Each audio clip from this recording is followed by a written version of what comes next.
அதே மாதிரி இன்னொன்னு புரிஞ்சுக்கங்க. எல்லாருக்கும் ஒரே விஷயம் சொல்றேன். என் புள்ளைக்காக சேர்த்து வைக்கிறேன். என் குடும்பத்துக்காக சேர்த்து வைக்கிறேன். எனக்கு அடுத்து என் புள்ள தான். என் பிள்ளைக்காக தான் சேர்த்து வைக்கிறேன், என் பிள்ளைக்காக தான் சேர்த்து வைக்கிறேன்னா, நீங்க சொல்ற வேர்டே உங்களுக்கு கொல்லும். எப்பன்னா, இப்ப நான் என் பிள்ளைக்காக தான் சொத்து பத்திரத்தை சேர்த்து வைக்கிறேன்னு சொல்லிட்டேன்னா, என் புள்ள என்ன பண்ணுவான்? அவன் பிள்ளைக்கு தான் சேர்த்து வைக்கிறான்னுவான். அப்ப என்ன பண்ணுவான்? விட்டுருவான். அப்ப நீ சொன்ன வேர்டு உன் எண்ணத்துல வந்தது என் பிள்ளைக்கு சேர்த்து வைக்கிறேன்றது மட்டும்தான். ஓகேவா? அதுல முழுமையான அர்த்தத்தை இங்க நீ செயல்படுத்தல. அப்ப அதேதான் உன் பிள்ளையும் உனக்கு செய்யும்.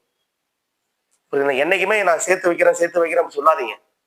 என் புள்ள என்னை காப்பாத்துவான், என்னை பார்த்துப்பான், இறக்குற வரைக்கும் பார்த்துப்பான், அதற்காக இந்த சொத்து பத்திரம் சேர்த்து வைக்கிறேன் அப்படின்னு எண்ணத்தை விதைங்க உங்களுக்கு. அப்ப விதைச்சீங்கன்னா உங்க புள்ள 100 வயசு 150 வயசு வரைக்கும் உங்களை பார்த்துப்பான்.